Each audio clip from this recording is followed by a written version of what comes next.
Hello everyone, welcome to Okul India के सबसे affordable learning platform में आप सभी लोगों का एक बार फिर से बहुत बहुत स्वागत है। 28 मार्च 2025 फ्राइडे यानी शुक्रवार का दिन और इंडियन एक्सप्रेस न्यूज़ एनालिसिस की आईना सीरीज़ लेकर मैं शांतनु सनवाल एक बार फिर से आपके सामने हाजिर हूँ। तो चलिए शुरू करते हैं। आज के न्यूज़पेपर के आर्टिकल्स पर चलें उससे पहले मैं आप लोगों से एक बार फिर से ये रिक्वेस्ट करना चाहता हूँ कि आप में से जो भी लोग इन सेशंस को देख रहे हैं, फॉलो कर रहे हैं और किसी भी तरीके की हेल्प या मदद अगर आपको मिल रही है या कुछ भी नया आप लोग अगर सीख रहे हैं तो प्लीज़ कुछ ना कुछ कंट्रीब्यूट करने की कोशिश ज़रूर करें सो दैट कि थोड़ा सा फाइनेंशियल हेल्प हमारी भी होगी और डेफिनेटली इसका जो लॉन्ग टर्म बेनिफिट है, जो लॉन्ग टर्म फ़ायदा है वो आप लोगों को ही मिलेगा, इस सेंस में कि ये जो आर्टिकल्स हैं वो ऐसे ही लंबे समय तक यूट्यूब पर चल पाएंगे।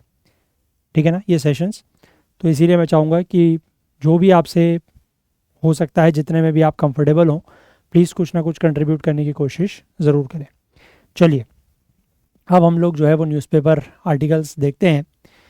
अच्छा, पिछले 3 दिन की अगर मैं बात करूं तो पिछले 3 दिन में हमारे पास कुल मिला के आज का दिन और लास्ट 2 डेज़ के मिला के हमारे पास अराउंड 7 आर्टिकल्स के आसपास हैं, जिनमें से 4 आर्टिकल्स हम लोग आज डिस्कस करेंगे एंड द रिमेनिंग 3 प्लस जो कल के होंगे सैटरडे के वो हम लोग कल डिस्कस करेंगे। ठीक है ना। तो सबसे पहला आर्टिकल अगर मैं बात करूं, ये वाला आर्टिकल है। This article was published in Indian express on 26। ठीक है, एक ही आर्टिकल था उस दिन बेसिकली। ये आर्टिकल बात कर रहा है कि कैसे global warming, how global warming is affecting mountain regions across the world, कि किस तरीके से जो ग्लोबल वार्मिंग है वो पूरे दुनिया के जो माउंटेन रीजन्स हैं उनको कैसे प्रभावित कर रहा है। ठीक है, उसके बारे में हम लोग यहाँ पर बात करेंगे।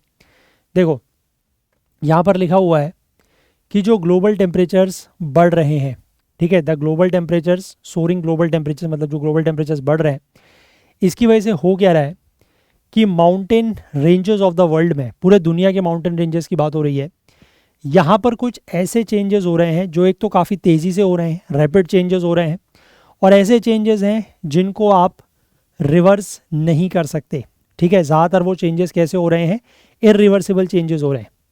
ठीक है, ऐसा जो है वो एक रिपोर्ट में कहा गया है और ये रिपोर्ट बेसिकली यूनेस्को की तरफ से पब्लिश की गई है। ठीक है, और कई सारे रीजन्स में higher elevation seems to be warming faster than the lower ones, यानी कि जो ज़्यादा ऊंचाई वाले इलाके हैं वहाँ पर जो वार्मिंग हो रही है as compare to the lower regions, यानी कि जो लोअर एलिवेशन के रीजन्स हैं उनके कंपैरिजन में हायर एलिवेशन के रीजन्स में जो वार्मिंग है वो ज़्यादा देखने को मिल रही है। ठीक है, एज अ स्टेटमेंट फॉर्म में ये कुछ भी पूछा जा सकता है, इसलिए इनको स्टेटमेंट्स के रूप में भी आप लोग याद रखें। ठीक है, ग्लेशियर्स की जो मेल्टिंग है वो भी बहुत तेज़ी से हो रही है। ग्लेशियर जो है वो भी एक एक्सेलरेटेड रेट में बहुत तेज़ी से जो है वो मेल्ट कर रहे हैं, पिघल रहे हैं। परमाफ्रॉस्ट जो है वो भी पिघल रही है ना। परमाफ्रॉस्ट बेसिकली एक ऐसी, आप कह सकते हैं, ज़मीन होती है या ऐसा एक लैंड होती है जो कि पिछले कुछ समय से, पिछले कुछ सालों से परमानेंटली फ्रोज़न है। अब टेम्परेचर बढ़ रहा है तो वो परमाफ्रॉस्ट भी जो है वो जल्दी पिघल रही है ना। स्नो कवर जो है वो डिक्लाइन हो रहा है, जो माउंटेन रीजन्स में, जो हायर एलिवेशंस में स्नो कवर देखने को मिलता है वो भी कम हो रहा है, और स्नोफॉल का जो पैटर्न है वो भी इरेटिक होता जा रहा है। यानी कि स्नोफॉल का पैटर्न भी कोई एक जैसा सिस्टमेटिक पैटर्न होता था कि इस पर्टिकुलर मंथ में या इस पर्टिकुलर समय में बर्फ़ पड़ती थी और इतनी लगभग बर्फ़ होती थी, तो वो भी पैटर्न में भी बदलाव आ रहे हैं। ठीक है, अब यहाँ पर ये जो रिपोर्ट का नाम है that is the United Nations world water development report 2025 mountains and glaciers water towers, ये रिपोर्ट का नाम है। और इस रिपोर्ट को रिलीज़ किया गया to mark the first world day for glaciers. ठीक है, अब ये एक इम्पॉर्टेंट डे यहाँ पर आ रहा है जिसका नाम, इसको आप लोग ज़रूर ध्यान रखेंगे, that is the world day for glaciers. ठीक है, world day for glaciers on 21 मार्च, ये ध्यान रखें। ठीक है, क्योंकि अभी इसी साल मतलब 2025 इसको international year for glacier preservation, international year for glacier preservation, यानी कि ग्लेशियर के संरक्षण के लिए, ग्लेशियर के प्रिजर्वेशन के लिए अंतर्राष्ट्रीय वर्ष इसको घोषित किया गया है यूएन के द्वारा 2025 को, ठीक है, ध्यान रखिएगा, international year for glacier preservation 2025 और वर्ल्ड डे फॉर ग्लेशियर्स पहला ये था इस बार, और किस दिन है, 21 मार्च के दिन, ये याद रखिएगा, ठीक है, क्योंकि नई चीज़ें हैं, ये पूछी जा सकती है, ठीक है। और ये जो रिपोर्ट, जिस रिपोर्ट में ये बातें कही गई हैं, उस रिपोर्ट का नाम ये है, that is the United Nations world water development report 2025 mountains and glaciers, that is water towers. Clear है बात यहाँ तक, ठीक है।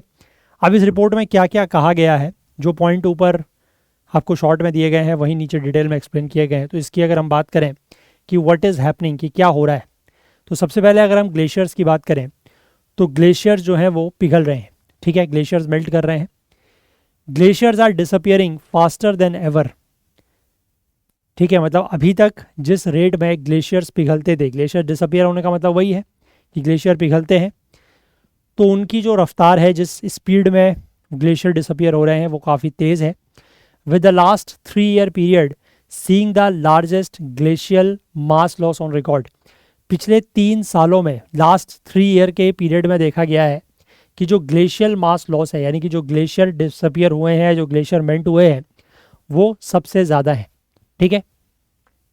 अब साइंटिस्ट जो हैं वो किसी भी ग्लेशियर की स्टेट कैसे मेजर करते हैं कि ग्लेशियर का मास कम हो रहा है, बढ़ रहा है, वो कैसे पता लगेगा?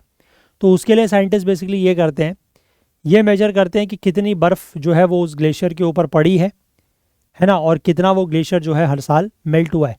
तो उससे पता लगेगा कि जो नेट लॉस है या जो नेट गेन है उस ग्लेशियर में कितना हो रहा है, ठीक है। अब इसके बाद यहाँ पर यही चीज़ बताई गई है, 1975 से 1975 से ग्लेशियर्स की अगर हम बात करें, हालांकि इसमें हम ग्रीनलैंड और अंटार्कटिका की जो आइस शीट्स हैं उसकी बात नहीं कर रहे हैं, ग्लेशियर्स में 9000 बिलियन टन्स ऑफ मास इतना लॉस हुआ है, ठीक है, मतलब इतना ग्लेशियर्स की जो आइस है वो इतनी मेल्ट हो चुकी है, 9000 बिलियन टन्स, ठीक है। और ये बेसिकली जो आपका एक यूरोपियन कंट्री है, दैट इज़ जर्मनी, उसके साइज़ के बराबर है लगभग, यानी कि इतनी बर्फ़ जो है वो ग्लेशियर से पिघल चुकी है। Deposition of black carbon and other particulate matter on glacier surfaces and perennial snowpacks are also contributing to glacier melting. तो ग्लेशियर मेल्ट होने के पीछे एक कारण तो टेम्परेचर का बढ़ना है, ग्लोबल वार्मिंग का है। दूसरा रीजन यहाँ पर बताया गया है, एक तरीके से आप कह सकते हैं पॉल्यूशन, प्रदूषण, ठीक है ना, ब्लैक कार्बन का बढ़ना और जो बाकी पर्टिकुलेट मैटर्स हैं वो डिपॉजिट हो रहे हैं ग्लेशियर सरफेसेस के ऊपर, है ना। स्नोपैक्स मतलब ऐसे रीजन्स जो हमेशा स्नो कवर्ड रहते हैं, ठीक है। पेरिनियल स्नोपैक्स का मतलब वही है, पेरिनियल मतलब always, through out the year वहाँ पर बर्फ़ रहती है, उन एरियाज़ के ऊपर ब्लैक कार्बन और जो बाकी पर्टिकुलेट मैटर का डिपोजिशन हो रहा है, इसकी वजह से भी ग्लेशियर मेल्ट कर रहे हैं, ठीक है। अब ये कैसे मेल्ट कर रहे हैं? आपको लगेगा कि अगर किसी सरफेस के ऊपर या किसी स्नो कवर्ड सरफेस के ऊपर अगर पर्टिकुलेट मैटर या ब्लैक कार्बन डिपॉजिट हो रहा है तो उससे वो मेल्ट कैसे हो रहा है? तो देखो उसका भी यहाँ पर रीज़न बताया गया है। जो इम्प्योरिटीज़ है वो स्नो और आइस सरफेसेस को क्या कर देती है? डार्क कर देगी, ऑब्वियस सी बात है। तो उससे जो उसकी सोलर रेडिएशन को एब्जॉर्ब करने की पावर है वो बढ़ जाएगी। आपने एक शब्द सुना होगा, एक टर्म आपको मैंने बहुत बार, मैंने खुद भी डिस्कस किया है, द टर्म इज़ एल्बिडो, है ना। एल्बिडो टर्म जानते हैं? एल्बिडो का मतलब क्या होता है?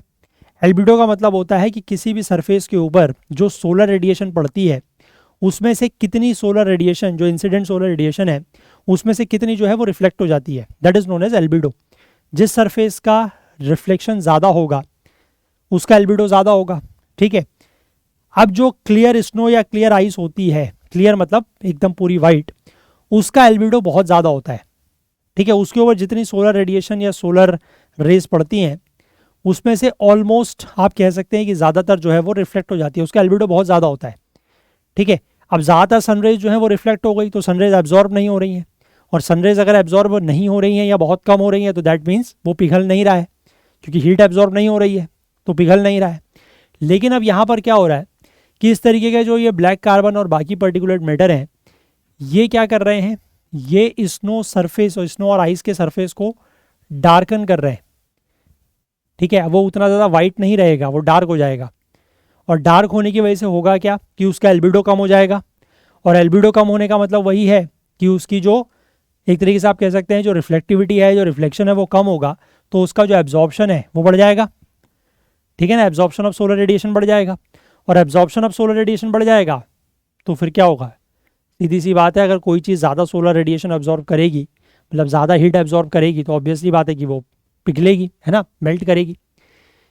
तो ये चीज़ जो है वो सिग्निफिकेंटली सरफेस एनर्जी बैलेंस को भी इन्फ्लुएंस कर रहा है, और इससे जो मेल्टिंग का रेट है वो बढ़ रहा है। ठीक है, आई होप आप बात समझ गए। तो दो चीज़ें याद रखिएगा कि ग्लेशियर्स मेल्ट सिर्फ टेम्परेचर बढ़ने की वजह से नहीं हो रहा है, बल्कि जो ये पॉल्यूशन एक तरीके से बढ़ रहा है ना, ब्लैक कार्बन, पर्टिकुलेट मैटर, इसकी वजह से सरफेस डार्क हो रहा है ना, एब्जॉर्प्टिविटी या एब्जॉर्प्शन बढ़ रहा है क्योंकि उनका एल्बिडो घट रहा है ना, एल्बिडो घट रहा है, एब्जॉर्प्शन बढ़ रहा है, तो उस वजह से भी बर्फ़ जो है ग्लेशियर्स की मेल्ट हो रही है। क्लियर हो गई बात, ये चीज़ समझ गए। इसके बाद आगे बात कर रहे हैं कि परमाफ्रॉस्ट की जो थॉइंग है वो भी बढ़ रही है, वो भी एक्सीलरेट कर रही है। परमाफ्रॉस्ट क्या होता है, मैंने आपको ये बताया कि परमाफ्रॉस्ट कोई भी एक ऐसा ग्राउंड है जो कि कम से कम लगातार 2 साल तक जमा हुआ है, फ्रोज़न है। ठीक है, अब हाई एल्टीट्यूड रीजन्स यानी कि ज़्यादा जो ऊंचाई वाले इलाके होते हैं, it can underline much of the landscape. ठीक है, वहाँ पर आप ज़्यादातर जो मतलब it can underline much of the landscape, underline मतलब ये ज़्यादातर जगह पर आपको वहाँ पर ये परमाफ्रॉस्ट देखने को मिल सकता है। However rising temperatures are melting permafrost rapidly, लेकिन वही है, टेम्परेचर बढ़ रहे हैं तो उसकी वजह से परमाफ्रॉस्ट भी तेज़ी से पिघल रहा है। अब this matters because permafrost contains vast amount of organic carbon and other nutrients. अब परमाफ्रॉस्ट इसलिए भी ज़रूरी है क्योंकि परमाफ्रॉस्ट में बहुत ज़्यादा मात्रा में जो ऑर्गेनिक कार्बन और न्यूट्रिएंट्स हैं वो वहाँ पर एब्जॉर्ब्ड है। ठीक है, ये एक तरीके से आप कह सकते हैं कि वो कंटेन्ड है। अब जब परमाफ्रॉस्ट पिघलेगा तो जो ऑर्गेनिक कार्बन है जो उसने स्टोर करके रखा हुआ है, कैप्चर करके रखा हुआ है, वो सारा का सारा क्या होगा, एटमॉस्फेयर में रिलीज़ हो जाएगा। और एटमॉस्फेयर में अगर जितना ऑर्गेनिक कार्बन उसमें स्टोर्ड है अगर वो रिलीज़ होता है तो उससे फिर होगा क्या कि एटमॉस्फेयर में कार्बन की मात्रा बढ़ जाएगी, और जो क्लाइमेट चेंज की समस्या है ये उसको और ज़्यादा कंट्रीब्यूट करने लगेगा, है ना, तो ये भी एक प्रॉब्लम है। ठीक है, अब परमाफ्रॉस्ट जो माउंटेन रीजन्स में है, it also stabilises the rock slopes, the moraines, है ना, मोरेन्स मतलब जो आपका मूविंग ग्लेशियर्स के बाद जो लेफ्ट ओवर मटेरियल बच जाता है ना, डेब्रिस कवर्ड स्लोप्स, इन सबको भी वो स्टेबिलिटी प्रोवाइड करता है। और अगर मेल्टिंग होती है इन परमाफ्रॉस्ट की तो इसकी वजह से जो आपके स्लोप्स वगैरह हैं वहाँ पर इरोजन का खतरा बढ़ जाएगा, है ना, और लैंडस्लाइड जैसे हज़ार्ड जो हैं उनका रिस्क बढ़ जाएगा। तो ये भी एक इसके पीछे रीज़न है, मतलब एक आप कह सकते हैं परमाफ्रॉस्ट का ये रोल है। ठीक है, एक तो वो कार्बन वगैरह को तो स्टोर कर ही रहा है, लेकिन एक रीज़न ये भी है कि वो माउंटेनियस रीजन्स को स्टेबिलिटी प्रोवाइड करता है। अगर मान लीजिए परमाफ्रॉस्ट पिघलेगा तो उससे इरोजन के खतरे बढ़ सकते हैं, लैंडस्लाइड जैसे हज़ार्ड्स होने के रिस्क बढ़ सकते हैं। ठीक है, अब स्नो कवर में डिक्लाइन हो रहा है। अब स्नो कवर जो है ऑलमोस्ट सभी माउंटेन रीजन्स में रिड्यूस कर रहा है, specially in summer and spring seasons. Snow cover is the total of all the snow and ice on the ground. Snow cover का मतलब है कि जितना भी बर्फ ज़मीन पर आइस और स्नो है उन सब का टोटल। ठीक है, न्यू स्नो भी उसमें आती है, मतलब जो नई बर्फ़ पड़ रही है हर साल, और जो प्रीवियस बर्फ़ है, जो पिछले साल की बर्फ़ है जो अभी तक नहीं पिघली है, क्योंकि माउंटेन रीजन्स में जो ऐसा ही है, जो हायर एलिवेशंस वाले इलाके हैं वहाँ पर यही होता है। ठीक है, दे आर पेरेनली स्नो कवर्ड, तो वहाँ पर यही होता है कि जब एक साल बर्फ़ पड़ी तो अगले साल की बर्फ़ पड़ने तक वो नीचे की जो बर्फ़ है वो पूरी नहीं पिघलती, है ना, इसलिए that's why they are throughout the year snow covered, है ना। तो इसमें बेसिकली स्नो कवर में दोनों चीज़ आ जाएंगी, जो नई बर्फ़ पड़ रही है वो भी, और जो प्रीवियसली वहाँ पर एक्यूमुलेटेड है वो भी। 2024 की एक स्टडी पब्लिश हुई है, that is in the journal nature, उसमें ये रिवील किया गया है, a global mean decline of 7.79% in persistent snow cover between 1979 and 2022, कि 1979 से 2022 के बीच में लगभग आप कह सकते हैं कि 8% के आसपास जो स्नो कवर है वो कम हुआ है। ग्लोबल बात कर रहे हैं। ठीक है, इसके बाद आगे ये कह रहे हैं जो स्नोफॉल का पैटर्न है वो भी इरेटिक होता जा रहा है, मतलब जो पैटर्न है वो भी डिस्टर्ब्ड हो रहा है। कुछ रीजन्स में the elevation at which rainfall transitions to snowfall is shifting upward due to atmosphere warming. अब देखो ये एक बड़ा इंपॉर्टेंट पॉइंट है। आपने देखा होगा कि स्नोफॉल जो है वो हर जगह नहीं होती है ना। स्नोफॉल जो है वो जनरली आप हिली रीजन्स की बात करें या फिर कुछ एक एलिवेशन या कुछ एक हाइट से ऊपर की बात करें, वहीं बर्फ़ पड़ती है, नीचे बारिश होती है उससे नीचे के इलाकों में। अब पहले बेसिकली क्या होता था, लेट से एक हाइपोथेटिकल वैल्यू मैं आपको दे रहा हूँ, लेट से सी लेवल से 1200 मीटर मान लीजिए, ठीक है, 1200 मीटर की हाइट, कि 1200 मीटर की हाइट के ऊपर बर्फ़ पड़ती थी और 1200 से नीचे बारिश होती थी पहले। लेकिन अब यहाँ पर क्या हो रहा है, कि ये जो एटमॉस्फेरिक वार्मिंग या ग्लोबल वार्मिंग हो रही है, टेम्परेचर्स बढ़ रहे हैं, इसकी वजह से अब जो पहले वो 1200 मीटर से ऊपर बर्फ़ पड़ जाती थी, 1200 मीटर से ऊपर की हाइट पे, मतलब ऐसे रीजन्स जो 1200 मीटर से ऊपर हैं, है ना, जिनका एलिवेशन वहाँ पर बर्फ़ पड़ती थी, अब ऐसा नहीं हो रहा। अब वो बर्फ़ जो है 1200 मीटर की हाइट पर वाले एरियाज़ में नहीं हो रही है, वो 1300, 1400 या 1500 मीटर वाले एरियाज से ऊपर हो रही है। ठीक है, तो यही चीज़ यहाँ पर लिखी गई है कि ऐसा एलिवेशन जहाँ पर रेनफॉल ट्रांजिशन कर जाती थी स्नोफॉल में, वो ऊपर की तरफ शिफ्ट कर रहा है। ठीक है, समझे बात को, कि पहले जहाँ पर जो एरिया 1200 या जो रीजन 1200 मीटर के एलिवेशन पर था, वहाँ पर भी बर्फ़ पड़ती थी, लेकिन अब उस एरिया में बर्फ़ नहीं पड़ रही है वार्मिंग की वजह से, ग्लोबल वार्मिंग की वजह से, टेम्परेचर्स बढ़ने की वजह से। अब 1500 मीटर से ऊपर के एरिया में बर्फ़ पड़ रही है, और इसी तरीके से अगर वार्मिंग बढ़ती रही तो वो 1500 से भी फिर 1800, फिर 2000 ऐसा होने लगेगा। ठीक है, मतलब मैंने आपको एक हाइपोथेटिकल वैल्यूज़ दी है, जस्ट ये बात समझाने के लिए। क्लियर है? अब इसके बाद आगे लिखा है कि lower elevations and warmer climates are therefore undergoing greater decrease in snow cover depth and duration. तो इसीलिए जो लोअर एलिवेशंस हैं, है ना, उसकी वजह से हो क्या रहा है कि स्नो कवर की डेप्थ जो है और जो ड्यूरेशन है वो वहाँ पर कम हो रहा है। कुछ mountain ranges are receiving a larger fraction of precipitation falling as rain rather than snow. कुछ माउंटेन रेंजेस में तक ये स्थिति है कि ज़्यादातर जो प्रेसिपिटेशन है वो अब स्नो की बजाय रेन के फॉर्म में हो रहा है। ठीक है, the snow duration as reduced, जितने समय में बर्फ़ पड़ती थी, जितने ड्यूरेशन तक बर्फ़ पड़ती थी वो कम हो गया है, और स्नो मेल्ट जो है is happening earlier than usual, और जिस रेट में बर्फ़ पिघलती थी वो और तेज़ हो रही है। तो अब ऑब्वियस सी बात है, समझ सकते हैं, बर्फ़ पड़ कम रही है ना, बर्फ़ कम गिर रही है और बर्फ़ पिघल ज़्यादा रही है, तो ऑब्वियस सी बात है कि थोड़े समय के बाद बर्फ़ ख़त्म हो जाएगी। अब ये चीज़ क्यों सिग्निफिकेंट है? ठीक है, देखो ये चीज़ें इसलिए सिग्निफिकेंट है, हम माउंटेन रेंजेस का यहाँ पर जिक्र इसलिए कर रहे हैं क्योंकि लगभग 2 बिलियन के आसपास लोग, ठीक है, डाउन स्ट्रीम मतलब माउंटेन रेंज से नीचे के इलाकों में जो रहने वाले लोग हैं, वो इन माउंटेन्स के ऊपर डिपेंड करते हैं for fresh water resources from the melting glaciers.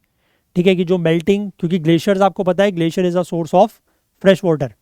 ठीक है, तो ग्लेशियर्स जो मेल्ट करते हैं उनसे फ्रेश वाटर रिसोर्सेज मिलता है जो लोग डाउन स्ट्रीम रहते हैं, और ऐसे लोग लगभग 2 बिलियन के आसपास हैं। ठीक है, अगर क्लाइमेट चेंज की वजह से जो ये ग्लेशियर की मेल्टिंग हो रही है और इसी अगर रेट पर ये चालू रहती है, इसी रेट पर ये कंटिन्यू करती है, तो इसके जो इम्पैक्ट्स हैं वो बहुत ज़्यादा कैटास्ट्रॉफिक हो सकते हैं।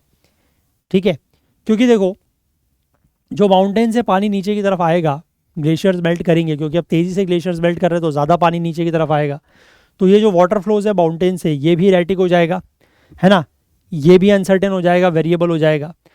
जो पानी नीचे की तरफ आ रहा है उसकी टाइमिंग, उसका वॉल्यूम, है ना, वो भी क्या होगा कि volume off peak and low flow periods, की किस समय पानी ज़्यादा आता था, किस समय पानी कम आता था, वो चीज़ें पहले से फिक्स हुआ करती थी लगभग, लेकिन अब वो चेंज हो जाएंगी। ठीक है, इरोजन भी बढ़ेगा, मैंने आपको बताया, क्योंकि परमाफ्रॉस्ट जैसे पिघल रहा है तो मैंने आपको बताया इरोजन की घटनाएं बढ़ेंगी। सेडिमेंटेशन का जो लोड है वो भी बढ़ेगा, क्योंकि अब ऑब्वियस ही बात है इरोजन होगा तो पानी अपने साथ फिर वो सेडिमेंट्स भी तो बहा के ले जाएगा, है ना, तो उसका जो लोड है वो नीचे के इलाकों में जो डाउन स्ट्रीम एरियाज़ हैं वहाँ पर जो वाटर रिसोर्सेज है उसके ऊपर इफेक्ट डालेंगे। ठीक है, जो उनकी क्वांटिटी, क्वालिटी, टाइमिंग, इन सब के ऊपर असर पड़ेगा। ग्लेशियर मेल्टिंग और permafrost thaw also increases the risk of glacier lake outburst flood. GLF की जो रिस्क है, जो खतरा है, वो भी बढ़ जाएगा। ठीक है, GLF क्या होते हैं इसके बारे में हम लोगों ने पहले डिटेल में डिस्कस किया भी है बहुत बार। ग्लेशियल लेक आउटबर्स्ट फ्लड्स, ये इस तरीके के सडन और कैटास्ट्रोफिक फ्लड्स होती हैं caused by the failure of natural dams. ठीक है, जो किसी ऊपर के मतलब हायर एलिवेशन के एरियाज़ में जो नेचुरल डैम्स बने होते हैं, जैसे ग्लेशियल मोरेन्स या आइस के बने होने से, जो एक ग्लेशियल लेक को कंटेन, ग्लेशियल लेक के पानी को कंटेन करके रखते हैं, अगर किसी वजह से इरोजन वगैरह हो गया या ये परमाफ्रॉस्ट थॉ हो गया, पिघल गया, ग्लेशियर मेल्ट हो गए, तो उसकी वजह से अगर ये नेचुरल डैम्स जो बने हुए हैं अगर ये टूटते हैं तो उससे भी इस तरीके का भयानक फ्लड आ सकता है। ठीक है, अब यहाँ पर ये जो WGMS है, दैट इज़ वर्ल्ड ग्लेशियर, ये क्या है, world glacier monitoring system service, sorry world glacier monitoring service, इसका ये कहना है कि melted ice of glaciers accounts for 25 to 30% of the currently observed increase in global sea levels. ठीक है, जो अभी ग्लोबल सी लेवल बढ़ रहा है उसमें 25 to 30% रोल तो ये जो ग्लेशियर्स मेल्ट हो रहे हैं इसका है। 2006 से 2016 के बीच जो ग्लोबल मास लॉस है ग्लेशियर का वो लगभग 335 बिलियन टन रहा है पर ईयर। ठीक है, और it is corresponding to an increase in sea level of almost 1 mm per year. यानी कि इसका मतलब यह है कि सी लेवल जो है वो लगभग हर साल कितना बढ़ रहा है, 1 mm। ठीक है, हर साल 1 mm सी लेवल बढ़ रहा है इसकी वजह से। अब आपको लगेगा कि 1 mm यानी कि 1 मिलीमीटर सी लेवल बढ़ भी रहा है तो क्या फ़र्क पड़ रहा है, इससे कौन सा बहुत ज़्यादा असर पड़ जाएगा। लेकिन every millimetre can expose up to 3 lakh people to annual flooding. ठीक है, अगर 1 मिलीमीटर भी सी लेवल बढ़ता है तो उससे लगभग 3 लाख लोग जो हैं वो एनुअल फ्लडिंग से एक्सपोज होते हैं। ठीक है, तो इसलिए every millimetre matters. It is really high time that we create awareness and change our policies and we mobilise resources to make sure that we have good policies framework in place. ठीक है, तो यहाँ पर W meteorological organisation में एक scientific officer हैं, उनका ये कहना है कि अब ऐसा समय आ गया है कि हम इस चीज़ों को लेकर अवेयरनेस क्रिएट करें, अपनी पॉलिसीज़ को बदलें, अपने रिसोर्सेज को मोबिलाइज़ करें ताकि हम ये इंश्योर कर सकें कि हमारे पास सही पॉलिसीज़ हों इन चीज़ों को लेकर। और हम इन चीज़ों को मतलब the only thing is climate change का जो कंट्रोल है वो, ठीक है, उसके लिए वही है, ग्लोबल वार्मिंग नहीं होने देनी है। उसके पीछे सबसे बड़ा रीज़न तो वही है, क्या, जो हम बहुत बार और हर बार डिस्कस करते हैं कि ग्रीन हाउस गैसेस के एमिशंस को रोकना है, क्योंकि that is the major source of global warming, है ना। तो वही चीज़ यहाँ पर बताई गई है। ठीक है, तो माउंटेन रीजन्स के ऊपर ये क्लाइमेट चेंज का या जो ग्लोबल वार्मिंग है उसका क्या असर पड़ रहा है वो मैंने आपको यहाँ पर बता दिया। ठीक है, क्लियर है बात। चलिए, इसको आप GS पेपर 3 एनवायरनमेंट में ही लेंगे, क्लाइमेट चेंज में, है ना। चलिए आगे बढ़ते हैं, नेक्स्ट आर्टिकल देख लेते हैं। नेक्स्ट आर्टिकल बात कर रहा है, ये आर्टिकल कल के न्यूज़पेपर का है, that is India's bio economy, status of India's bio economy and how to sustain further growth. India की जो बायो इकोनॉमी है उसका क्या स्टेटस है और जो इसमें ग्रोथ हो रही है उसको कैसे आगे सस्टेन करना है। यहाँ पर एक नई सरकार की रिपोर्ट आई है, इसमें यह कहा गया है कि 2024 में भारत की जो बायो इकोनॉमी की वैल्यू है वो 165 बिलियन डॉलर से ज़्यादा हो गई है। ठीक है, जो कि हमारे देश के GDP का लगभग, या आप कह सकते हैं कि 4.2% से ज़्यादा है। इंडिया बायो इकोनॉमी रिपोर्ट इसको रिलीज़ किया है by the department of biotechnology. इसका ये कहना है कि there is ample opportunity for this sector to grow to about 300 billion dollars by 2030 and to 1 trillion dollars by 2047। तो इसमें यह कहा गया है कि बहुत ज़्यादा अपॉर्चुनिटी या संभावनाएं हैं या अवसर हैं कि ये जो सेक्टर है बायो इकोनॉमी का, ये 2030 तक 300 बिलियन डॉलर तक पहुंच सकता है, जो अभी लगभग 165 बिलियन डॉलर के आसपास है। और 2047 तक, 2047 तो आपको पता ही है ना, तब तक ये 1 ट्रिलियन डॉलर पहुंच सकता है। अब बायो रिसोर्सेज की यूटिलाइजेशन की अगर हम बात करें तो बायो इकोनॉमी वैसे बेसिकली होता क्या है। बायो इकोनॉमी का मतलब हम लोगों ने पहले भी बात की है इसको लेकर, एक बायो E3 एक इनिशिएटिव है, उसको भी हमने जिक्र किया था, है ना। बायो इकोनॉमी का मतलब होता है, bio economy refers to the industrial use of biological resources. जो भी हमारे बायोलॉजिकल रिसोर्सेज हैं, like we have plants, animals, we have micro organisms, इनका इंडस्ट्रियल यूज़, ठीक है, और the replication of natural biological process in the production of goods and services, कि जो भी हम गुड्स एंड सर्विसेज प्रोड्यूस कर रहे हैं उसमें उसको हम इस तरीके से जो हमारी नेचुरल बायोलॉजिकल प्रोसेसेस हैं उनको रेप्लिकेट करके करें, that is known as bio economy. ठीक है, हालांकि ये अपने आप में नई तो नहीं है, है ना, ये जो टेक्नोलॉजी या आप कह सकते हैं ये जो सेक्टर है, जो स्ट्रीम है, biological resources and natural processes have been integral to the health care. Health care sector में ये होता ही है यूज़, फार्मास्यूटिकल में, एग्रीकल्चर सेक्टर्स में तो लंबे समय तक यूज़ हो ही है, ये होता ही रहा है।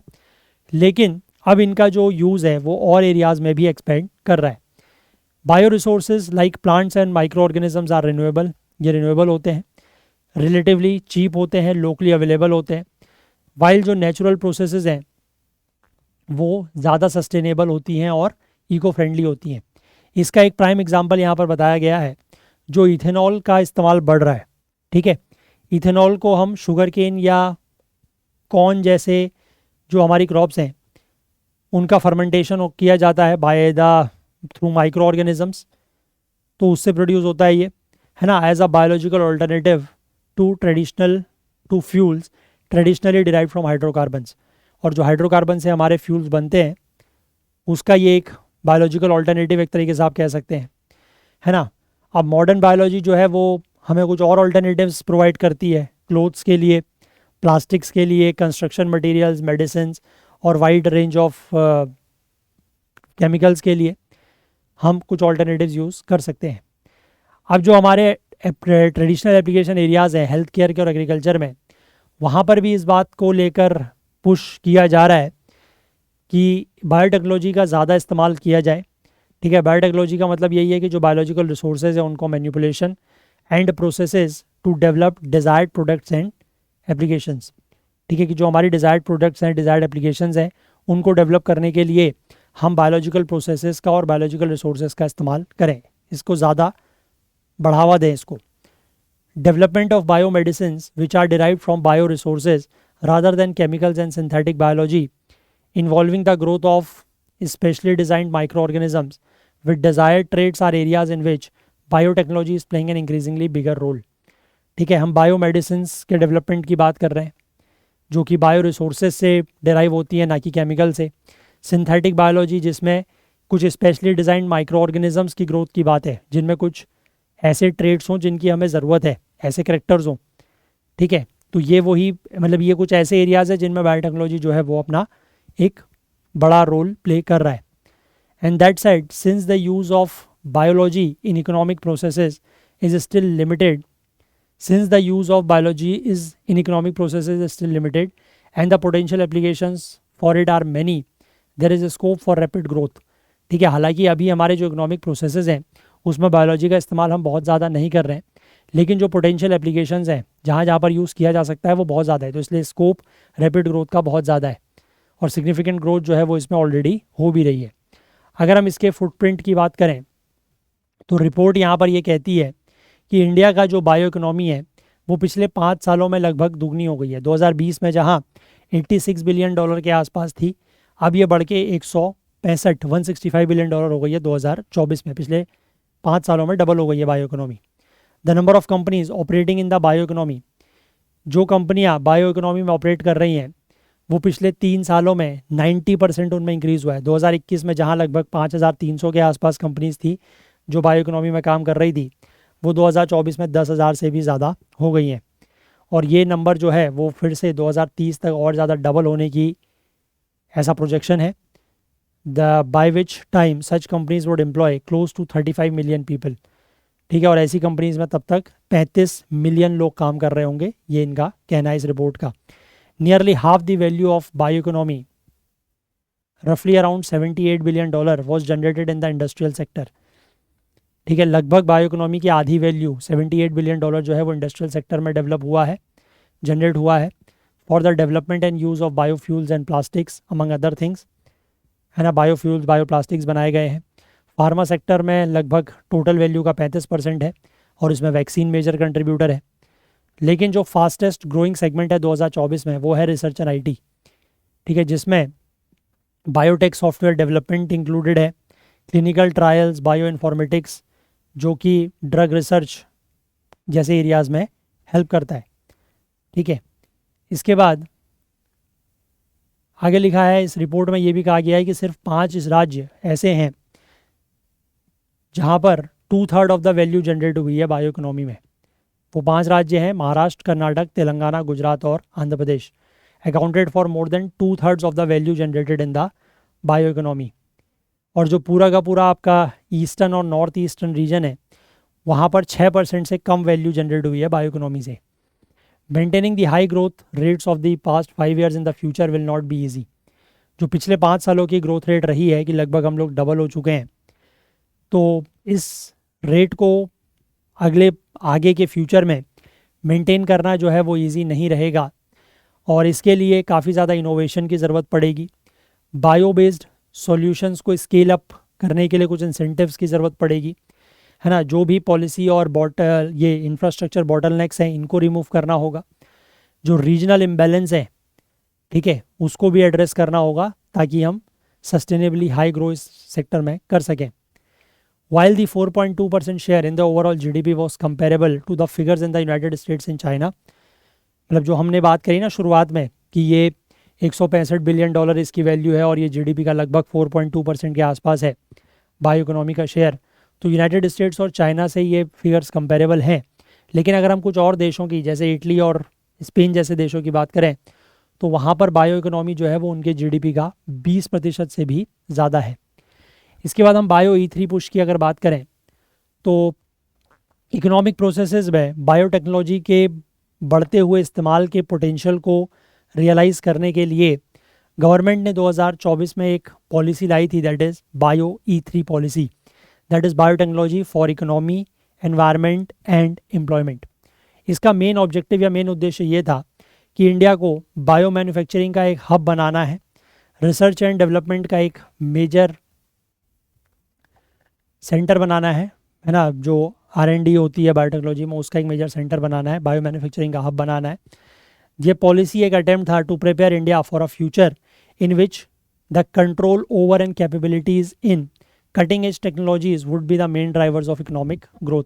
कि इंडिया को एक ऐसे भविष्य के लिए प्रिपेयर करना जहाँ पर जो कटिंग एज टेक्नोलॉजीज़ हैं उनको लेकर हमारी कैपेबिलिटीज़ हों, उनके ऊपर हमारा कंट्रोल हो और इकोनॉमिक ग्रोथ इसी से आगे बढ़े।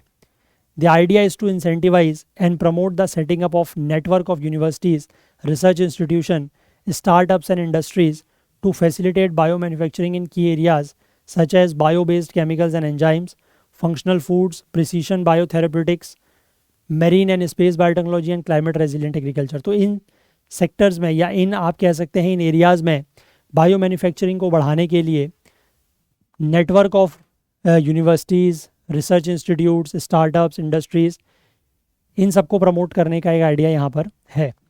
इंडिया ऑलरेडी जो है वो इन एरियाज़ में काफ़ी मतलब कैपेबिलिटीज़ हमने बहुत अच्छी डेवलप कर ली हैं, है ना, which would be relatively easy to build upon in order to deliver commercially successful products. तो जो हमने ऑलरेडी हमारी कैपेबिलिटीज़ डेवलप कर ली है उनके ऊपर हम और ज़्यादा बिल्ड करें तो उससे हम कॉमर्शियली सक्सेसफुल प्रोडक्ट्स डिलीवर कर सकते हैं।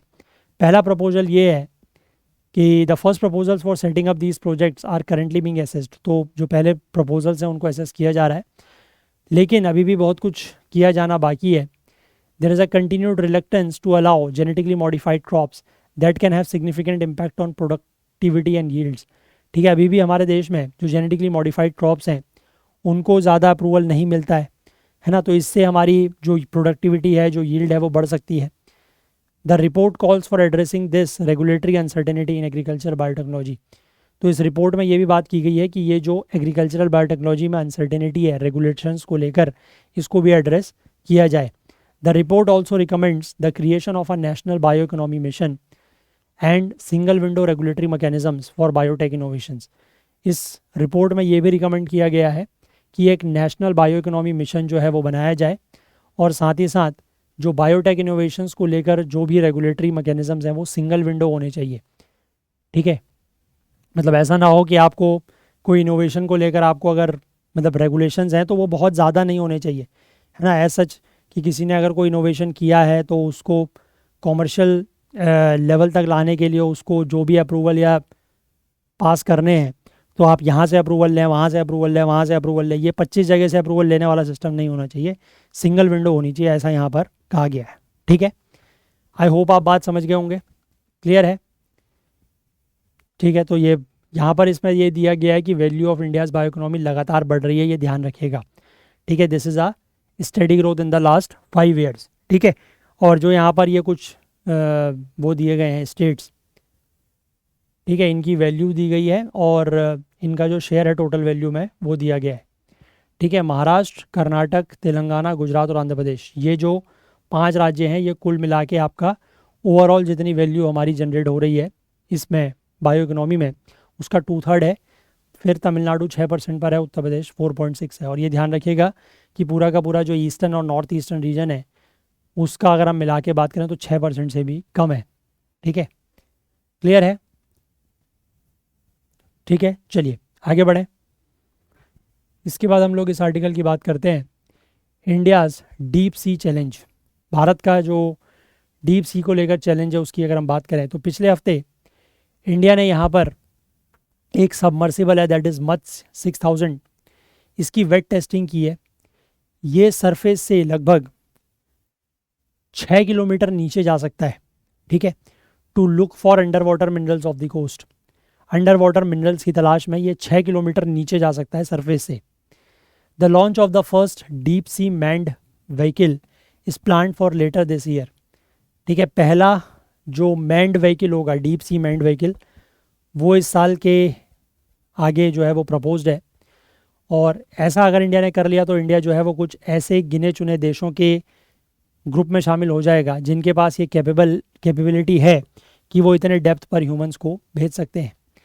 पिछले हफ्ते चाइना ने एक compact deep sea cable cutting device जो है वो अनवील किया है, जिनको कुछ सर्टेन सबमर्सिबल्स के ऊपर माउंट किया जा सकता है और वो केपेबल है of severing the world's most fortified under water communication और पावर लाइंस। मतलब आपको पता होगा कि दुनिया की ज़्यादातर, ठीक है, खासकर जो इंटरकॉन्टिनेंटल आपकी कम्युनिकेशन लाइंस होती हैं, जो पावर लाइंस होती हैं, वो सारी की सारी समुद्र के अंदर से ही जाती हैं। तो इसने ऐसा कुछ अपना एक डिवाइस बनाया है कि वो उन तारों को काट सकता है। ठीक है, केबल कटिंग डिवाइस को वो काट सकता है। ठीक है, और चाइना के पास अभी भी ये ऐसी रिपोर्ट है कि दुनिया के सबसे ज़्यादा जो सबमर्सिबल्स हैं वो चाइना के पास ही हैं। ठीक है, अब डीप सी चैलेंज की अगर हम बात करें तो जो इंटेंस ओशियनिक एक्टिविटी है पूरे दुनिया में पिछले लगभग 2 दशकों में, इसका फोकस जो है वो डीप सी के ऊपर उसका फोकस है अपने इकोनॉमिक रिसोर्सेज के लिए भी, and as the theatre for possible future conflicts. ठीक है, कि जो फ्यूचर कन्फ्लिक्ट्स होंगे वो भी डीप सी में हो सकते हैं। यूनाइटेड नेशंस का जो convention on the laws of seas है दैट इज़ यूएन क्लॉज, उसके अनुसार किसी भी देश का जो एक्सक्लूसिव इकोनॉमिक जोन या ईईजेड होता है वो उसके कोस्ट के बेसलाइन से 200 नॉटिकल माइल्स तक होता है। 200 नॉटिकल माइल्स मतलब लगभग 370 किलोमीटर। ठीक है, उस एरिया में किसी भी देश के जो है वो एक्सक्लूसिव राइट्स होते हैं उस एरिया के लिविंग और नॉन लिविंग रिसोर्सेज को लेकर।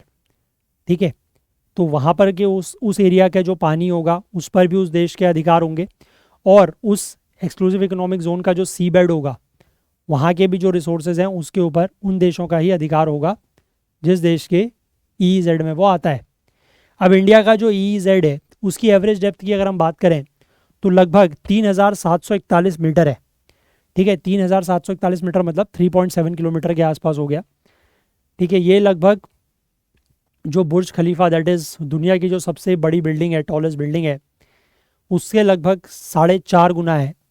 लेकिन जब इसको हम डीपेस्ट ओशियन से कंपेयर करते हैं तो उससे ये काफ़ी अभी भी शैलो है, क्योंकि आपको पता है कि जो Mariana trench western Pacific ocean में जो मैरियाना ट्रेंच लाई करता है वहाँ पर जो चैलेंजर डीप है उसकी जो डेप्थ है वो लगभग 10 किलोमीटर से भी ज़्यादा है। ठीक है, more than the cruising altitude of most aircraft. ज़्यादातर जो एयरक्राफ्ट्स आपका जो हवा में होते हैं ना जिस समय, मतलब एक तो एयरक्राफ्ट ये करता है टेक ऑफ करता है, फिर उसके बाद जो वो एक पर्टिकुलर हाइट पर आके जब स्ट्रेट चल रहा होता है तो वो जो क्रूजिंग एल्टीट्यूड है उससे भी ज़्यादा डीप है ये। ठीक है, अब डीप सी में ऑपरेट करने के लिए आपको कुछ ऐसी टेक्नोलॉजीज़ चाहिए, कुछ अलग तरीके की टेक्नोलॉजीज़ चाहिए। ठीक है, और एक्सट्रीमली स्पेसिफिक कैपेबिलिटीज़ चाहिए जो काफ़ी ज़्यादा चैलेंजिंग है और डेवलप करने में काफ़ी ज़्यादा महंगी है, एक्सपेंसिव है। जैसे कि अब यहाँ पर लिखा है कि while sound can travel long distances under water.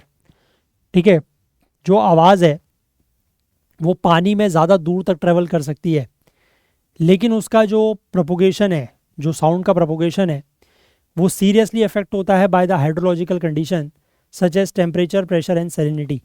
ठीक है, टेम्परेचर, प्रेशर और सैलिनिटी की जैसे हाइड्रोलॉजिकल कंडीशंस है, उसकी वजह से जो प्रोपोगेशन है साउंड का पानी में, वो इफेक्टेड होता है। तो जनरली स्पीकिंग, अगर साउंड वेव की फ्रीक्वेंसी जितनी कम होगी, उतना उसका पानी में प्रोपोगेशन जो है वो बेटर होगा। ठीक है, यानी कि वेरी लो फ्रीक्वेंसी और एक्सट्रीमली लो फ्रीक्वेंसी की जो साइंस टेक्नोलॉजीज़ हैं, वो एक कटिंग एज हैं साइंस में, लेकिन उनको डेवलप करने के लिए बहुत ज़्यादा रिसर्च और बहुत ज़्यादा फंडिंग की ज़रूरत है। अब इसके बाद अगर हम प्रेशर की बात करें, तो पानी के अंदर जो प्रेशर है वो लगभग, अगर आप 10 मीटर की डेप्थ पर जा रहे हैं, जैसे जैसे आप हर 10 मीटर की डेप्थ पर जाते जाएंगे, आपका जो प्रेशर है वो 1 एटमॉस्फेरिक प्रेशर बढ़ता चला जाएगा। ठीक है, और 1 एटमॉस्फेरिक प्रेशर जो आपका मीन सी लेवल पर प्रेशर होता है वो है ना, जिसको अगर आप साइंटिफिक यूनिट्स में डिनोट करेंगे तो pascal is the unit of pressure, newton per metre square, है ना। तो 101,325 pascals, this is the value of pressure, 1 atmospheric pressure जो सी लेवल पर लगता है। अब प्रेशर जो है वो ओशियन बेड में, अगर हम इंडिया की बात करें तो इंडिया का जो EEZ है, उस पर अगर हम बात करें, उसके ओशियन बेड पर जो प्रेशर लगेगा वो लगभग 380 एटमॉस्फेयर लगेगा, क्योंकि हर 10 मीटर पर 1 एटमॉस्फेयर कम होता है ना। और लगभग इंडिया का 3,700 के आसपास, ये आप कह सकते हैं, है ना, 3,700 मीटर है ना, तो वो हर मीटर पर, हर 10 मीटर पर 1 एटमॉस्फेयर प्रेशर बढ़ेगा, तो 380 एटमॉस्फेयर प्रेशर लगेगा नीचे। यानी कि जितना प्रेशर आप ज़मीन पर अभी खड़े हैं, जितना प्रेशर आपके ऊपर लग रहा है, उसका 380 गुना प्रेशर लगेगा नीचे, अगर आप सी बेड पर पहुंच गए तो। ठीक है, तो जो वेसल्स इस डेप्थ तक जाते हैं, उनको ऐसा बनाना पड़ता है, ऐसे पर्टिकुलर मटेरियल और प्रोसेस से बनाना पड़ता है ताकि वो इतने ज़्यादा प्रेशर को झेल सकें। ठीक है, जून 2023 में एक ये हुआ था, ओशियन गेट टाइटन। ठीक है, ओशियन गेट कंपनी का एक टाइटन सबमर्सिबल था, ये कुछ लोगों को लेकर नीचे गया था, लेकिन बाद में खबर आई कि ये इम्प्लोड हो गया, क्योंकि प्रेशर जैसे बढ़ता है तो ये बाहर से जो वेसल है वो पिचक जाता है। ठीक है, इम्प्लोड होता है। तो वो चीज़ यहाँ पर हुई थी, है ना, और उसमें फिर जितने भी लोग थे वो सब मारे गए थे। तो ये एक प्रॉब्लम है प्रेशर की भी, क्योंकि आपको ऐसे ऐसे वेसल्स बनाने होंगे जिनके ऊपर जो इतना ज़्यादा प्रेशर को बियर कर सकें। अब नीड फॉर सच टेक्नोलॉजी, तो इंडिया के लिए ये हालांकि बहुत ज़्यादा इम्पेरेटिव है कि वो इन चैलेंजेस को, जो डीप सी से चैलेंजेस उसको मिल रहे हैं, उनको वो ओवरकम करे, बहुत ज़रूरी है। And to be able to ride on the blue economy in the future, India must have the technologies to harness the resources of the ocean and the seabed. ठीक है, अगर इंडिया ये चाहता है कि आने वाले फ्यूचर में, आने वाले भविष्य में उसकी जो ब्लू इकोनॉमी है वो बेटर हो, है ना, तो उसको ऐसी टेक्नोलॉजीज चाहिए होंगी जिससे वो ओशियन और सी बेड के रिसोर्सेज को हार्नेस कर सके। ओशियन जो है वो रिसोर्सेज का तो स्टोर हाउस है।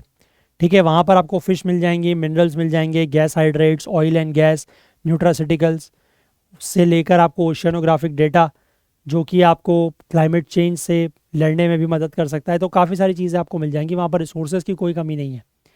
ठीक है, मेट्रोलॉजिकल रिसर्च में भी कंट्रीब्यूट कर सकता है, लेकिन इन रिसोर्सेज को हार्नेस करना ये ज़रूरी है ताकि हम इंडिया के जो इकोनॉमिक पोटेंशियल है उसको मैक्सिमाइज कर सकें।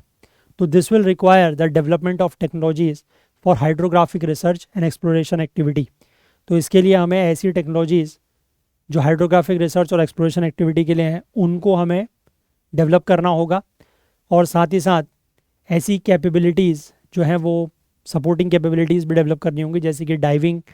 ठीक है, डाइविंग मतलब डाइव करके नीचे जाना। सैल्वेज का मतलब वही है कि जैसे कोई वेसल्स वगैरह कभी खो गया या कुछ लोग खो गए तो उनको रेस्क्यू करना, ढूंढना, है ना, सबमरीन को रेस्क्यू करना। तो ये सारी चीज़ें भी, कैपेबिलिटीज़ भी डेवलप करनी होंगी।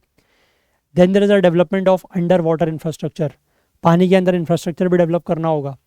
अंडर सी जो केबल्स क्रिस क्रॉस करती हैं ओशियंस को, ये ज़्यादातर जो मॉडर्न कम्युनिकेशन टेक्नोलॉजी है उसका बैकबोन यही है, मैंने आपको बताया। ठीक है, 95% ऑफ द इंटर कॉन्टिनेंटल जो इंटरनेट ट्रैफिक है, seamlessly enabling activities from digital communication and transmission of video to banking transaction worth billions of dollars, वो सब इन्हीं केबल्स की वजह से हो रहा है। और 95% ऑफ द जो इंटरकॉन्टिनेंटल इंटरनेट का ट्रैफिक है वो इन्हीं केबल से हो रहा है। ठीक है, तो डेवलपिंग द कैपेबिलिटी टू ले and maintain these cables is critical to provide millions of Indians with digital connectivity and to sustain an economy that increasingly relies on the same। तो ऐसी कैपेबिलिटी हमें डेवलप करनी होगी कि हम इस तरीके की केबल्स को ले डाउन कर सकें। ठीक है, इनको मेंटेन कर सकें, नहीं तो चाइना तो वो केबल कटिंग डिवाइस बना ही रहा है, वो काट देगा आगे तारे। ठीक है, फिर करते रहो, है ना। इससे हमारे जो मिलियंस ऑफ इंडियंस को डिजिटल कनेक्टिविटी मिलती है उसके लिए ये क्रिटिकल है ना। और ऐसी इकोनॉमी जो इन चीज़ों के ऊपर, जो डिजिटल कनेक्टिविटी के ऊपर रिलाई करती है, निर्भर करती है, उसके लिए भी ज़रूरी है। Apart from undersea cables, other deep sea infrastructures can include oil pipelines, equipments for mining and scientific research. तो सी अंडर सी केबल्स तो ही हैं, उसके अलावा जो बाकी इंफ्रास्ट्रक्चर है जैसे कि ऑयल पाइपलाइंस, ऑयल भी ट्रांसपोर्ट होता है इधर से उधर, है ना। और जो बाकी आपका माइनिंग वगैरह के लिए इक्विपमेंट है या फिर साइंटिफिक रिसर्च वगैरह के लिए इक्विपमेंट है, तो ये सारे इंफ्रास्ट्रक्चर भी जो है वो डेवलप करने की ज़रूरत है। इसके बाद यहाँ पर लिखा है कि ओशन रिसोर्सेज को एक्सप्लॉइट करने के अलावा डीप सी को मैप करना और high degree of under water domain awareness को मेंटेन करना, ये भी क्रिटिकल है ताकि आप मैरीटाइम और अपने जो सिक्योरिटी इंटरेस्ट हैं उनको सेफगार्ड कर सकें। ठीक है, अब जैसे यहाँ पर take for instance the deep sea cable cutter की यहाँ पर ये बात कर रहे हैं दैट चाइना हैज़ अनाउंस्ड। ठीक है, तो the development of complex underwater sensors and response mechanisms to act against any such disruption will be crucial to tackling any threats from hostile actors. ठीक है, तो हमें कुछ इस तरीके के अंडर वाटर सेंसर्स डेवलप करने होंगे, कुछ रिस्पॉन्स मैकेनिज्म्स डेवलप करने होंगे, ताकि अगर मान लो चाइना का जो वो सबमर्सिबल जिसमें ये केबल कटर लगा हुआ है, ये अगर नज़दीक किसी केबल के पहुंच रहा है तो उसको कैसे टैकल करना है, नहीं तो अदरवाइज़ तो वो आके तार काट के निकल लेगा। ठीक है, फिर आप करते रहो जो करना है, आपकी जो डिजिटल कनेक्टिविटी बंद कर देगा वो। ठीक है, वो तो कुछ भी कर सकता है। तो वही चीज़ यहाँ पर बताइए, तो उसको टैकल करने के लिए भी आपको इस तरीके की चीज़ें डेवलप करनी होंगी। अब इंडिया को क्या करना चाहिए यहाँ पर, as for every niche technology the essential prerequisite for developing deep sea tech are financial strength. ठीक है, सबसे पहले तो फाइनेंशियल स्ट्रेंथ होनी चाहिए, एकेडमिक और रिसर्च कैपेबिलिटीज़ होनी चाहिए, और हाईली क्वालिफाइड और स्किल्ड ह्यूमन कैपिटल चाहिए। ठीक है, इसीलिए ये बात सरप्राइजिंग नहीं है कि China, Russia, France, Japan, Norway, south Korea और यूएस वो इस फील्ड में, इस एरिया में पूरी दुनिया से काफ़ी आगे हैं। ठीक है, चाइना ने deep sea science and engineering centres के ऊपर जो इन्वेस्टमेंट किया है वो उसको आज काफ़ी डिविडेंड से काफ़ी फ़ायदा पहुंचा रहा है। 2018 में इंडियन गवर्नमेंट, भारत सरकार ने एक डीप ओशन मिशन जो है वो लॉन्च किया था under the ministry of earth sciences, और जो ये मत्स्य 6000 सबमर्सिबल का डेवलपमेंट हुआ है वो भी इसी मिशन का पार्ट है। हालांकि ये एक वेलकम स्टेप है, लेकिन फैक्ट ये है कि इंडिया अभी भी does not have in even decent deep sea fishing capabilities. अभी हमारे पास डीप सी में फ़िशिंग करने की कैपेबिलिटीज़ भी नहीं है, तो हमें बहुत कुछ करने की अभी ज़रूरत है। ठीक है, the establishment of institutes of excellence in deep sea research will nurture academic excellence, expertise and skills in the area. ठीक है, तो हमें कुछ इंस्टीट्यूट्स ऑफ एक्सीलेंस बनाने होंगे डीप सी रिसर्च में, इनसे एकेडमिक एक्सीलेंस भी बढ़ेगा, एक्सपर्टीज़ भी बढ़ेगी और इस एरिया में स्किल्स भी डेवलप होगा। साथ ही साथ इंडिया को every aspect of the deep ocean science and engineering को, ठीक है, इंसेंटिवाइज करने की ज़रूरत है through generous funding and a strong empowered body to drive this multi-dimensional mission forward at a faster than usual pace। ठीक है, इसको तेज़ी से आगे बढ़ाने के लिए हमें कोई एम्पावर्ड बॉडी की भी ज़रूरत है। तो इसीलिए यहाँ पर इनका कहना है कि अब समय आ गया है कि जो डिपार्टमेंट ऑफ ओशन डेवलपमेंट है उसको अपग्रेड करके एक फुल फ्लेज्ड मिनिस्ट्री या मंत्रालय बनाई जाए, जिसको एक कैबिनेट रैंक के मिनिस्टर लीड करें, है ना। और सारे के सारे जो डिपार्टमेंट्स और एजेंसीज़ हैं ओशन डेवलपमेंट के लिए रिस्पॉन्सिबल, वो इस मिनिस्टर के अकाउंटेबल होने चाहिए। Well funded, time bound and result oriented projects must be executed in mission mode।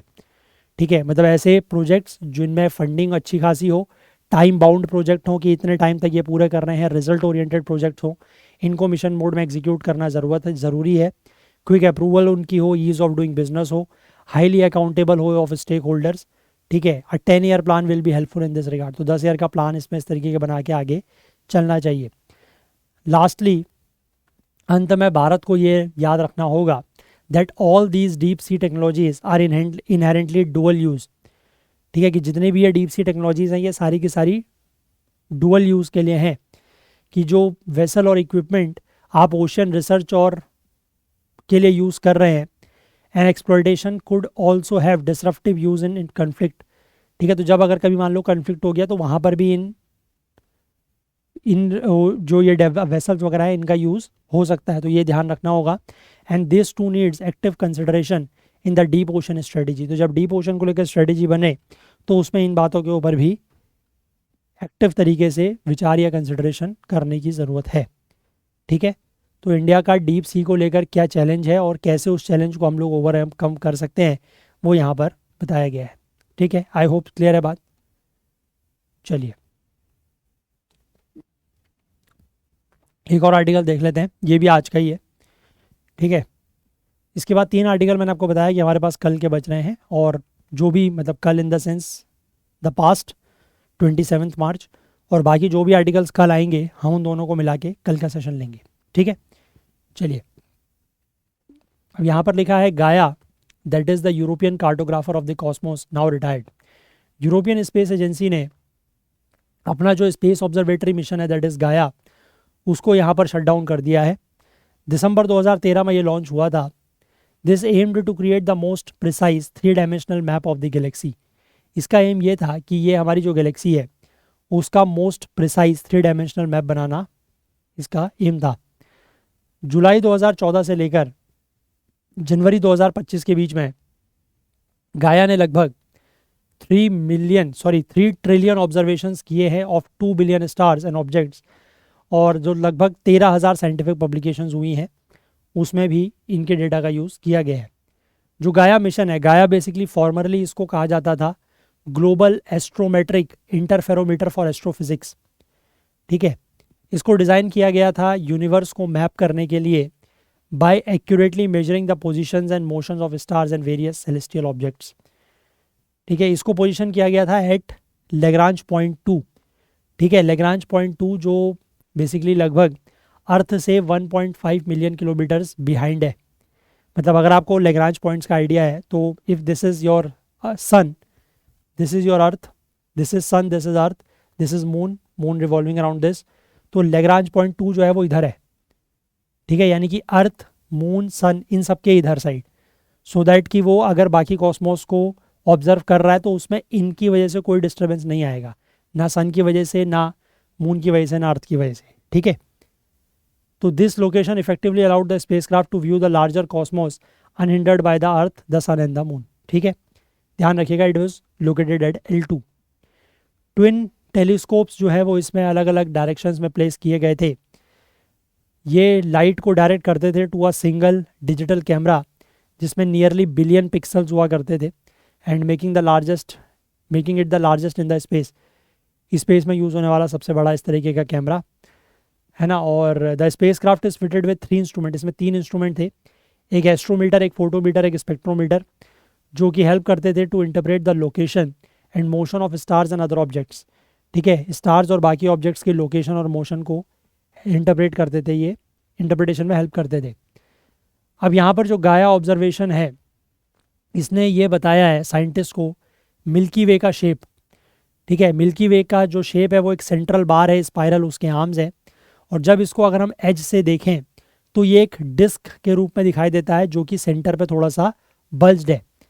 हालांकि जो गाया है उसने वो दिखाया कि ये डिस्क जो है that is warped and wobble slowly from left to right likely due to collisions with a small satellite galaxies. ठीक है, स्मॉलर सैटेलाइट गैलेक्सीज के साथ इसका कोलिजन होता है, और उसकी वजह से ये जो डिस्क है, एक तो डिस्क के फॉर्म में है, सेंटर में थोड़ा सा बल्ज है, लेकिन वो डिस्क वार्प्ड है। मैं अब आपको वो यूट्यूब पर वीडियो आप एक बार सर्च कीजिएगा, है ना, कि वार्पिंग ऑफ या वार्प्ड मिल्की वे गैलेक्सी, वो आपको एक वीडियो मिल जाएगा, आप उसमें दिख जाएगा आपको। जैसे आप एक तरीके से कह सकते हैं ना, एक कपड़े का फैब्रिक होता है, अगर उस कपड़े के फैब्रिक को आप 2 लोग हैं या 2 लोग मान लीजिए, 2 ने उधर से पकड़ा है, 2 ने इधर से पकड़ा है, अगर आप उसको इस तरीके से हिलाएंगे तो कैसे वो जो एक डिस्क तरीके की है वो आपकी हिलती हुई दिखाई देगी आपको।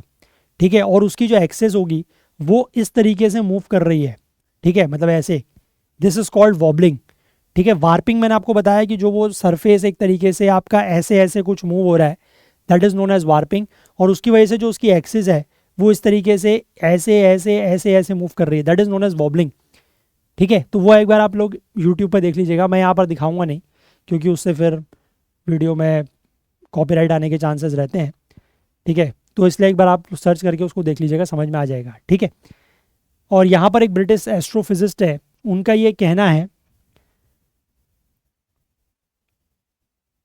कि जो रिपल्स प्रोड्यूस होते हैं इन कोलिजन्स की वजह से वो अभी भी एग्जिस्ट करते हैं, और इन्हीं की वजह से जो फॉर्मेशन ऑफ स्टार्स है इंक्लूडिंग द सन ये हुआ हो सकता है ना। और इससे ये पता लगता है कि जो गाया है वो कैसे ये रिवील कर रहा है कि मिल्की वे की जो हिस्ट्री है is both more dynamic and more complex than we thought, कि हमने जितना सोचा था उतना मिल्की वे की गैलेक्सी, मिल्की वे की जो हिस्ट्री है वो उससे ज़्यादा डायनेमिक और कॉम्प्लेक्स है।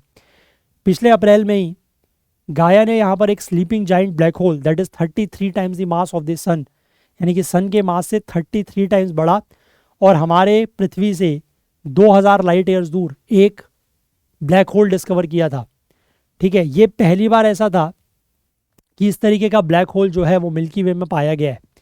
हालांकि जो ब्लैक होल्स हैं जो प्रीवियसली डिटेक्ट किए गए हैं by the light emitting from materials falling on to them, those identified by Gaia are truly black.